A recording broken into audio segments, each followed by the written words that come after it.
Oi, Selimara do Feed Rato de Anato, transformando ratinhos em gêmeos. Com a participação do professor Mário Caxambu. O cara é fera em locomotor. Obrigado, professor Mário Caxambu. Legal estar aqui de novo, né? Terceira semana aí da primeira jornada de anatomia aí da UFSC Bela Vista.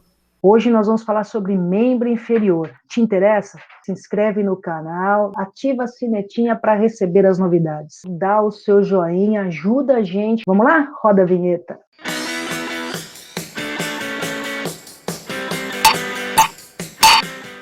A segunda parte desta aula fala sobre os músculos do membro inferior. Vamos lá, segue o jogo, Mário. Legal. Vamos nessa então. Boa tarde, pessoal. Vamos para os músculos agora? Lá na cavidade pélvica, a gente encontra duas aberturas, tá?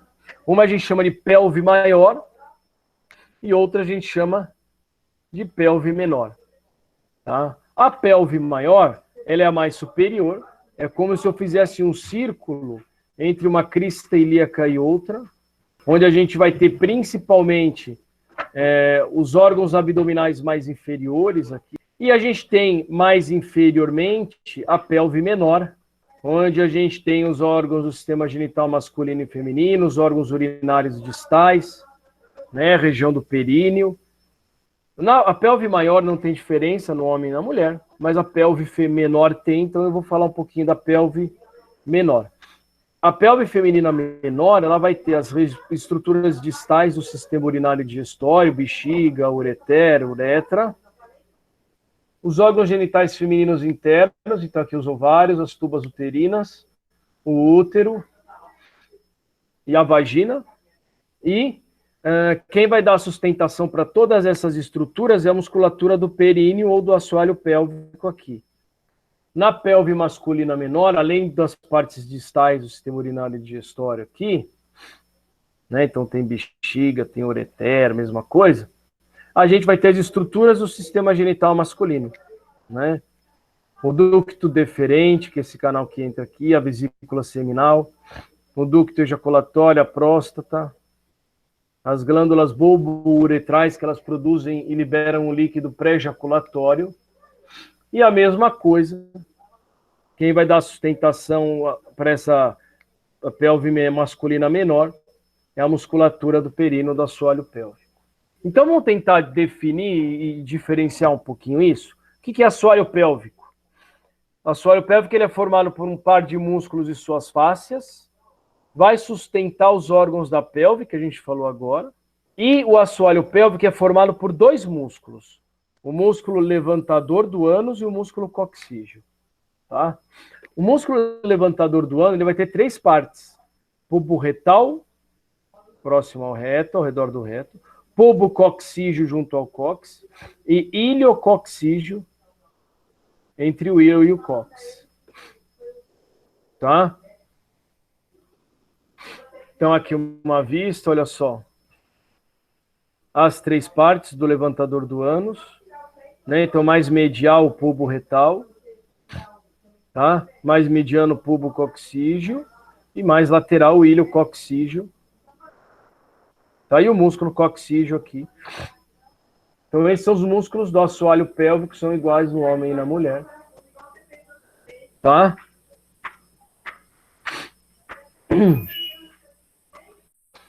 E a gente tem o trígono urogenital, tanto no homem quanto na mulher.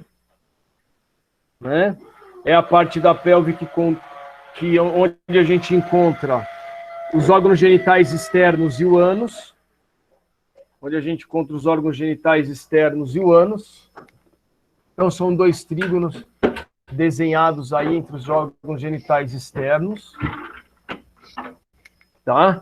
Fica inferior ao diafragma pélvico, que a gente chama. Tá? Então, a gente consegue ver os dois triângulos desenhados bonitinhos aqui.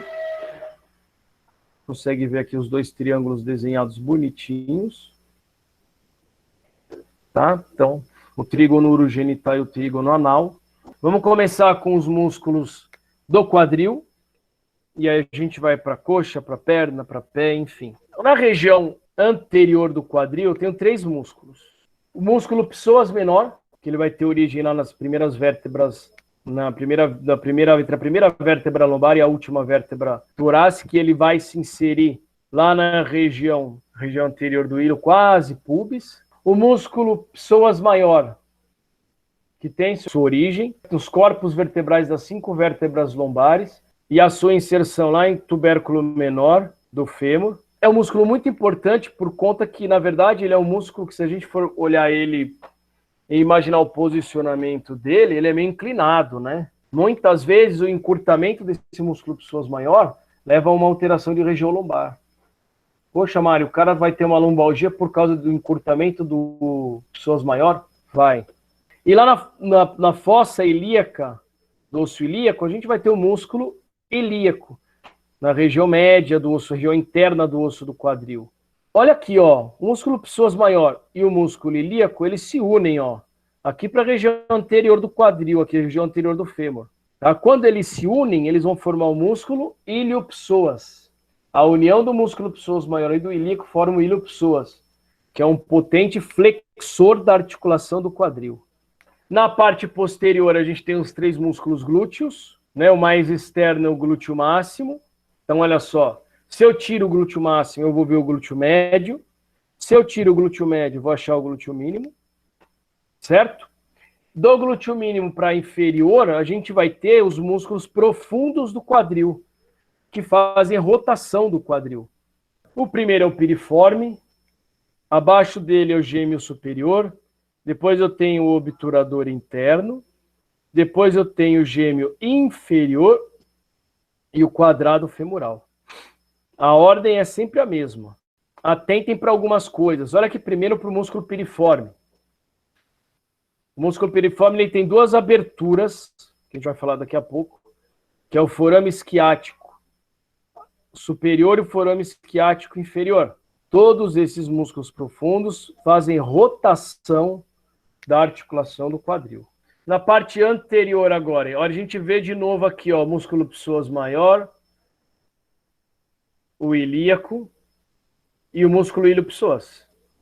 Aí na parte anterior da coxa aqui, quem que a gente observa? Esse que cruza aqui, ó, é o músculo sartório, ele vai de lateral para medial, ele vai lá da espinha ilíaca anterosuperior para medial. A gente vê aqui o ligamento inguinal, né, ó. Então, o músculo psoas maior, né, o músculo iliopsoas, ele já passa embaixo do ligamento inguinal. A gente tem na parte anterior da coxa aqui o músculo quadríceps, que é o reto femoral, o vasto medial, o vasto lateral, e aqui embaixo do reto vasto intermédio. O reto femoral é classificado como um músculo biarticular. Por que músculo biarticular? Porque ele tanto realiza movimento aqui em cima na articulação do quadril, ele faz flexão do quadril, e ele também realiza movimentos na articulação do joelho, junto com os outros músculos do quadríceps, para fazer a extensão. Então, o reto femoral ele é um músculo biarticular. Na parte lateral, a gente tem um tensor da fáscia lata, e do iliopsoas indo para medial, aqui a gente tem os músculos adutores. Esse que está sem o nome aqui, ó, que não saiu, mas é o músculo pectíneo. Aí eu vou ter o adutor longo, mais para lá o adutor magno, e aqui, que a gente vai ver daqui a pouco, e aqui é o músculo grácil. Então esses músculos a gente consegue ver, ó, na parte anterior da coxa, né? A gente tem parte lateral, parte medial, mas na vista anterior eu consigo observar todos esses músculos aí. Olha só aqui, ó, o vasto intermédio. Então tirei o reto femoral, né? Tem o vasto lateral e o vasto medial, tá? O pectíneo aqui bonitinho agora pra gente ver. O adutor longo, o grácil. Aí uma outra imagem pra gente ver aí os músculos anteriores. Na parte posterior da coxa, a gente vai ter o músculo adutor magno e os 3 músculos aqui, ó, que formam o que a gente chama de isquiotibiais, né? Que é o semitendíneo, aqui na setinha. Abaixo dele o semimembranáceo, todos eles são mediais. E na parte mais lateral, o bíceps femoral, né? Bíceps porque ele tem uma cabeça longa e uma cabeça curta. Os músculos posteriores, com os isquiotibiais aí. Aqui nessa imagem, olha aqui, ó, de novo a gente vai ver até os mais profundos, olha só. Tirei o glúteo máximo, glúteo médio, tirei o glúteo médio mínimo, aí vem o piriforme, o gêmeo superior, o obturador interno, o gêmeo inferior e o quadrado. Olha que interessante aqui, ó. Esse aqui do ladinho aqui é o grácil, e o semitendíneo, junto com o sartório, que é esse músculo aqui anterior, eles vão se inserir na face medial da tíbia. A inserção aqui, o ponto de inserção do músculo sartório, do grácil e do semitendíneo na região medial da tíbia, a gente chama de pata de ganso, tá? A gente chama de pata de ganso, é a inserção dos músculos sartório, grácil e semitendíneo lá na face medial da tíbia. Os músculos do membro inferior, a parte da perna, o tríceps sural, que é a chamada famosa panturrilha, é formada pelo gastrocnêmio, né, as duas cabeças, medial e lateral, e abaixo do gastrocnêmio sóleo. Então, as duas cabeças do gastrocnêmio. E aqui o sóleo. E a gente tem, na parte anterior, o tibial anterior. Do lado do tibial anterior, um tendão fininho que vai para o dedão, que é o extensor longo do hálux. E esses daqui que vão para os dedos é o extensor longo dos dedos. Esse daqui, ó. Tá? Então, tibial anterior, extensor longo do hálux, extensor longo dos dedos. E mais lateralmente, a gente tem o fibular longo, que fica em cima do fibular curto, que é um outro músculo que a gente tem aí embaixo. Então, gastrocnêmio sóleo aí de novo. Aí vou mostrar de novo o tibial anterior. Esse tendão comprido aqui, ó, extensor longo do hálux. Esse outro extensor longo dos dedos. Aqui é o fibular longo e aqui é o fibular curto. Aí a gente tem na região plantar o músculo flexor curto dos dedos. A gente tem o flexor longo e o curto dos dedos. Como lá na mão, né? A gente tem os dorsais do pé, os plantares, os lumbricais. Tudo bem, turma? Obrigado, professor Mário Caxambu. Gostou da aula? Não perde a próxima parte. Se inscreve no canal, dá o seu like, dá o seu joinha, ativa a sineta, ajuda a gente a melhorar o nosso canal. Deixe os seus comentários, coloca aquilo que você quer aprender para a gente produzir uma aula bem bacana. Feed Rato de Anato, transformando ratinhos em gênios.